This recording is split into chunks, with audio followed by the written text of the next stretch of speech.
5 pemain naturalisasi timnas Indonesia yang nganggur di era Sintayong. Pelatih timnas Indonesia Sintayong memang memiliki pemain-pemain andalan yang bisa menjalankan instruksinya dengan baik. Itulah sebabnya ada banyak pemain naturalisasi yang menganggur selama dia menjabat. Deretan pemain naturalisasi timnas Indonesia yang menganggur ini juga tak terlepas dari kebijakan Sintayong yang punya kebijakan dalam memotong generasi. Pemain-pemain lama harus terdepak dari skuad Garuda. Itu termasuk pemain naturalisasi yang harus tersingkir dari skuad timnas Indonesia.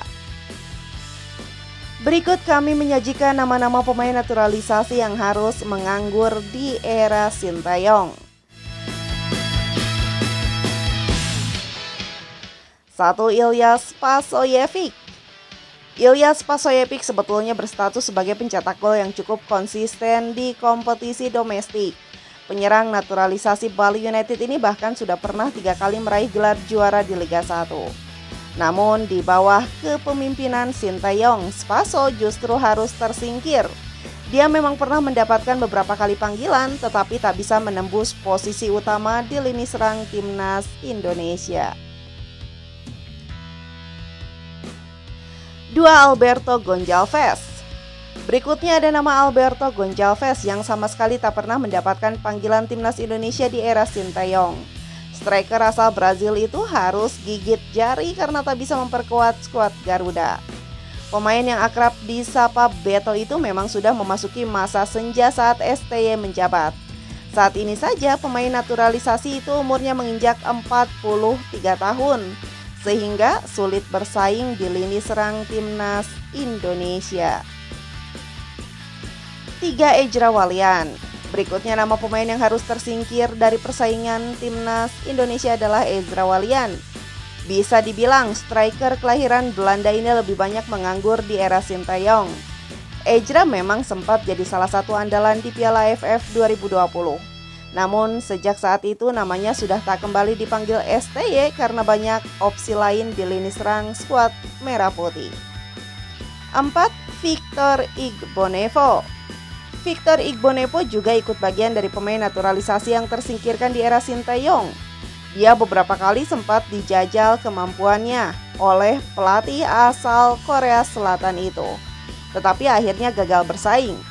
Itu terbukti pada Piala AFF 2020 ketika Igbonevo hanya bermain pada laga pertama dan setelah itu jadi cadangan.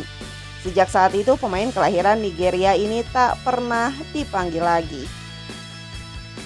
5. Stefano Lillipali. Pemain naturalisasi yang pernah menjadi langganan timnas Indonesia tetapi akhirnya harus tersingkir ialah Stefano Lillipali. Dia sering bolak-balik memperkuat skuad Garuda sebelum STY datang. Namun Lillipali harus menerima kenyataan karena dirinya tak masuk skema Sintayong, meski performanya di Liga 1 terhitung moncer.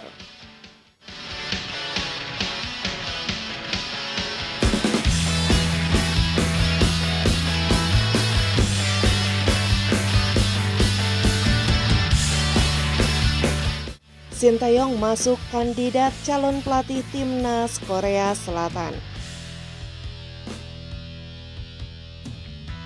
Sintayong menjadi salah satu kandidat calon pelatih anyar timnas Korea Selatan. Seperti yang diketahui, pelatih Jurgen Klinsmann baru saja dipecat dari kursi kepelatihan Korea Selatan. Hal tersebut merupakan buntut dari kegagalan Korea Selatan di Piala Asia 2023. Son Heung-min dan kawan-kawan memang sanggup melaju sampai babak semifinal di ajang yang terlaksana di Qatar ini.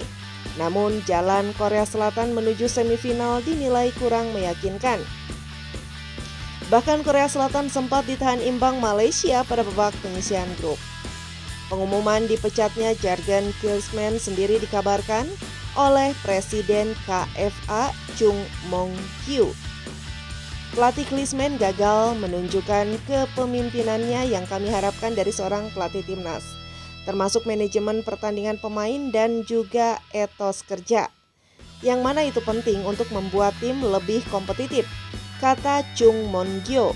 Sementara itu, kini muncul beberapa kandidat pelatih anyar timnas Korea Selatan. Menariknya ada nama pelatih timnas Indonesia Shin Tae-yong. Shin Tae-yong dimasukkan sebagai kandidat pengganti Jurgen Klinsmann oleh media asal Korea Selatan Naver Sport. Ada beberapa alasan terkait dipilihnya Shin Tae-yong. Pertama adalah soal pengalaman, kedua yakni kepiawaian Shin Tae-yong menyatukan tim. Sebagai informasi, suasana skuad timnas Korea Selatan kini sedang panas. Hal tersebut disebabkan karena adanya pertikaian antara Son Heung-min dan Lee Kang-in. Ada kemungkinan pelatih Shin Tae-yong yang memimpin Piala Dunia Rusia 2018 akan kembali memimpin timnas Korea Selatan. Shin Tae-yong punya pengalaman memimpin timnas Korea Selatan. Dan yang terpenting, dia sangat proaktif. Karena kita perlu menyatukan para pemain yang saat ini terpecah, tulis Naver Sport.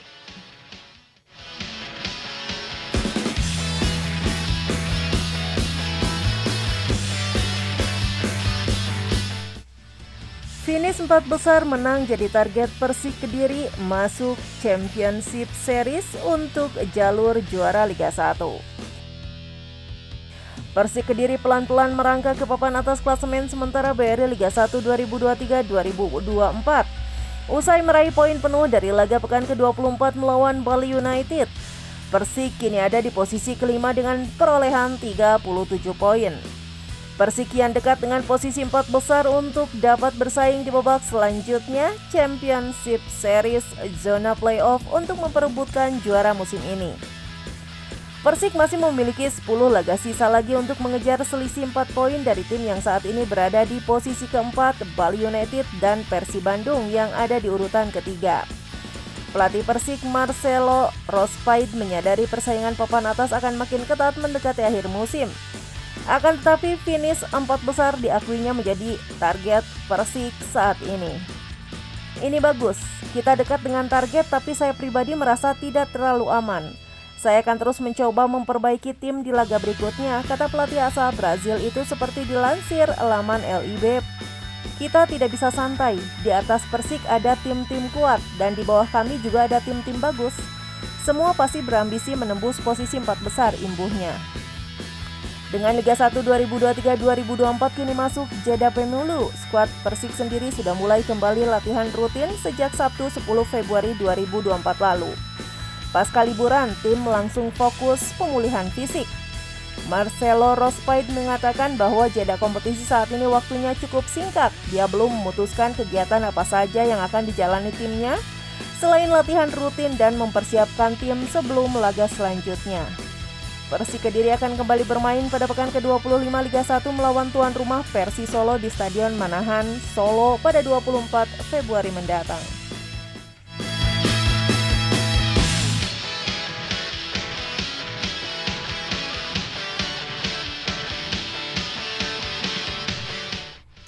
Marcelino Ferdinand masuk dalam daftar bintang masa depan Piala Asia 2023 versi AFC. Pemain muda timnas Indonesia Marcelino Ferdinand mendapatkan sorotan dari AFC usai turnamen Piala Asia 2023 tuntas. Badan tertinggi sepak bola Asia atau AFC telah menuntaskan penyelenggaraan Piala Asia 2023 pada Sabtu 10 Februari 2024. AFC menunjuk 5 pemain yang masuk dalam daftar Future Star atau bintang masa depan usai turnamen Piala Asia berakhir. Dalam daftar tersebut ada nama Marcelino Ferdinand yang menjadi salah satu dari 5 bintang masa depan Asia. Marcelino Ferdinand 10, seorang bintang masa depan yang memberikan segalanya untuk timnya, tulis akun resmi Piala Asia 2023 di Instagram. Marcelino Ferdinand sendiri jadi pemain utama di skuad timnas Indonesia meski usianya belum genap 20 tahun. Pemain KMSK Dench tersebut selalu tampil sebagai starter saat timnas Indonesia tampil. Dalam daftar bintang masa depan Asia versi akun resmi turnamen, Marcelino Ferdinand jadi yang paling muda. Pemain bernomor punggung 7 di timnas Indonesia itu juga sukses memberi peran maksimal di Piala Asia 2023. Marcelino Ferdinand sukses menyumbang 1 gol kala tim Merah Putih kalah dari Irak di laga perdana. Selain itu, Marcelino Ferdinand juga jadi bagian dari sejarah baru timnas Indonesia di Piala Asia. Marcelino menjadi bagian yang membantu tim Merah Putih lolos ke fase gugur untuk pertama kalinya. Tentu, pencapaian tersebut menjadi lebih istimewa karena timnas Indonesia datang dengan skuad paling muda. Timnas Indonesia datang dengan rata-rata usia 24,33 tahun. Langkah timnas Indonesia terhenti di babak 16 besar.